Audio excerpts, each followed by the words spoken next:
नमस्कार, मैं जितेंद्र चतुर्वेदी। ईडी ने बड़ा सनसनीखेज खुलासा किया है दारू घोटाले से जुड़े हुए मामले में।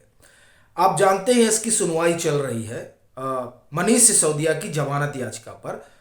सीबीआई वाले मामले में तो मनीष सिसोदिया की याचिका खारिज हो चुकी है। फिलहाल ईडी वाले मसले पर ये चल रही है और अब सुनवाई जो है वो 18 अप्रैल को होगी, तो पता चलेगा कि क्या होगा। लेकिन इस दरमियान जो कुछ ईडी ने कोर्ट को बताया वो मनीष सिसोदिया के लिए तो समस्या का सबब है ही है, लेकिन अरविंद केजरीवाल के लिए भी कम संकट नहीं है। और यही वजह है कि आम आदमी पार्टी आप देखें कि तमाम तरह के आरोप प्रत्यारोप एजेंसियों पर लगा रही है और प्रेस वार्ता का दौर चल रहा है और उसके जरिए नरेंद्र मोदी को भी और एजेंसियों को भी कटघरे में खड़ा करने की कवायद चल रही है।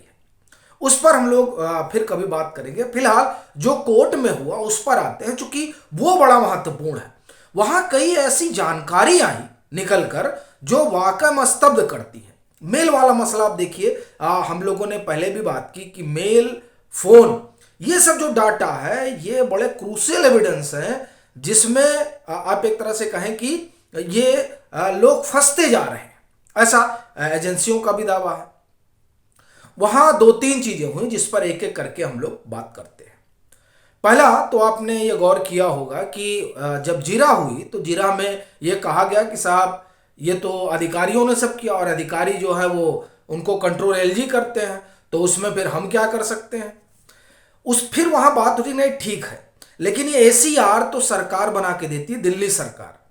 तो अगर सब कुछ एलजी के ही कंट्रोल में है तो एसीआर में तो कुछ हो सकता था। एसीआर मतलब आप मार्किंग करते हैं कि ये अधिकारी कितना अच्छा कितना खराब है, तो अगर इस तरह की चीजें हो रही थी तो आप मार्किंग कर सकते थे। एक बड़ी चीज ये हुई। दूसरा जो बड़ा मसला आया कि प्रॉफिट मार्जिन कैसे तय हुआ। इसमें तीन चीजें बताई गई। पहला, लाइसेंस फी जो है वो बढ़ा दी गई 5 लाख से 5 करोड़। दूसरा, परिवहन चार्ज बढ़ा दिया गया। ये जो तमाम चीजें रहीं, दरअसल इसके जरिए वो कहते हैं कि ईडी कहती है कि एक इकोसिस्टम तैयार किया गया जिस इकोसिस्टम को इनलीगल इकोसिस्टम कहते हैं, और उसके जरिए जो बैक आ रहा था उसको, मतलब जो घूस था उसको समायोजित करने की एक कवायद रही। उसमें ये जो मेल वाला किस्सा है ये बड़ा महत्वपूर्ण है। वो ये कहते हैं कि साहब जो अल्पसंख्यक आयोग के चेयरमैन है, दिल्ली अल्पसंख्यक आयोग के चेयरमैन, उनका भी जिक्र ईडी करता है कोर्ट में और कहता है कि दरअसल ये जो मेल है ये प्लांटेड है। अब किस तरह से प्लांटेड है? असल में जो तमाम चीजें न्यू एक्साइज पॉलिसी में तय हुई वो तो आप जैसे आप बात हुई थी बरबेटम तय हुई, मतलब व्हाट्सएप चला गया और उसके लिहाज से सब बदल दिया गया। वो दरअसल जो ग्रुप ऑफ मिनिस्टर्स है उसकी मीटिंग्स के मिनट्स में ये तमाम चीजें होनी चाहिए थी, तो वो वहां है नहीं। अब वो है नहीं तो इसका मतलब ये हुआ कि ये जो है बाहर से तैयार हुई, तय की गई और लाकर उसमें डाल दी गई। इसके प्रमाण जो है वो कहते हैं कि मेल के जरिए हासिल हो रहे हैं। हालांकि कोर्ट ने ये कहा कि आप जो है पिछले कई बार से एक बता रहे हैं, कुछ उसमें नया लेकर आइए। जब बात नए की हुई तब ईडी ने कहा कि ये जो फोन है वो कहाँ है, इसकी तलाश जारी है। दरअसल फोन बड़े क्रूशियल है और 170 फोन आए थे जो जिस तरह का कहा गया। वो जो 170 फोन 1.3 करोड़ रुपए खर्च हुए। 170 फोन, उसमें फोन कहाँ है ये एक बड़ा सवाल है। इंडो स्पिरिट की फाइल जिस तरह से पास हुई वो एक बहुत बड़ा मसला है। इसको वहां बकायदे कोर्ट में रखा गया, लेकिन जो महत्वपूर्ण चीजें रहीं वो यही कि एक तो आप अधिकारी को घसीट रहे हैं, एलजी को घसीट रहे हैं, तो एसीआर में आप कहां खड़े थे? एसीआर में आप ऊपर नीचे कर सकते थे। फिर जो एक्सपर्ट कमेटी ने पूरी रिपोर्ट बनाई उस रिपोर्ट में कई चीजें थी और अगर वो उस तरीके से चलती तो जो मामला है वो उस तरह से नहीं हो पाता। मतलब जो एक आप तरह से कहिए कि कार्टलाइजेशन हुआ वो कार्टलाइजेशन नहीं होता।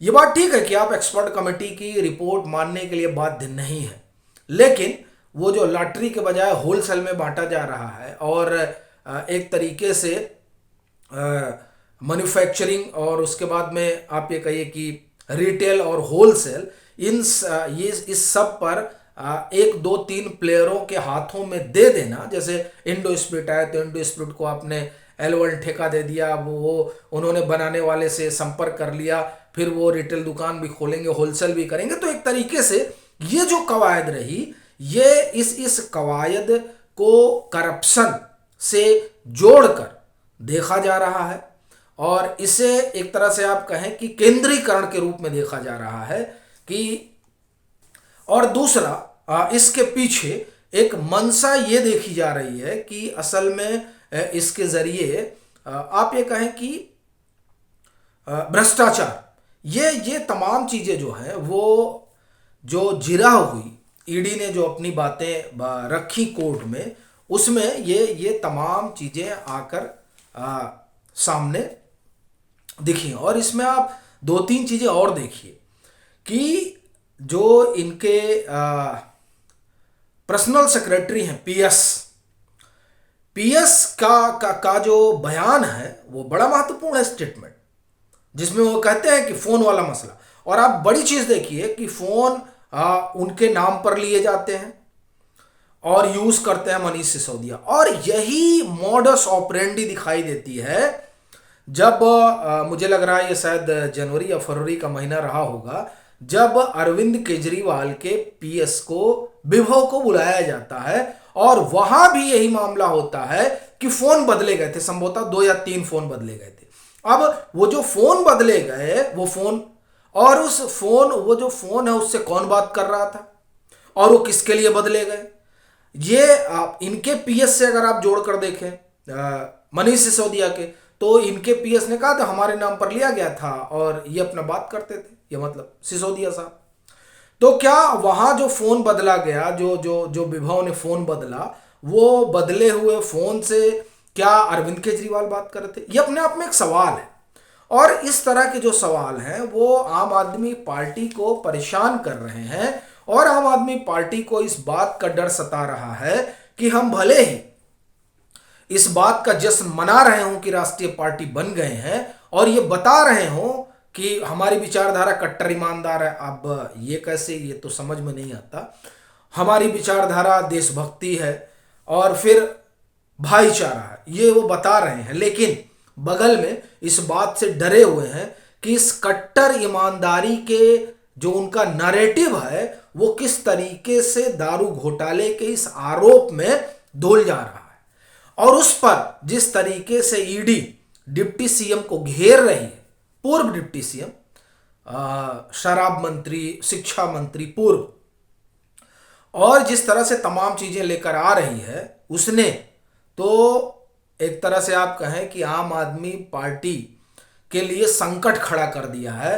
क्योंकि इस जो ये शराब घोटाला है का जो आरोप है उससे जो एक नैरेटिव बन रहा है, वो नैरेटिव उस पार्टी के लिए तो बड़ा डायशी है जो अपने शुरुआती दिनों में इसी शराब को लेकर आंदोलन किया करती थी और जिसकी बात जो है अन्ना हजारे ने भी बताई थी जब ये घोटाला का आरोप सामने आया था।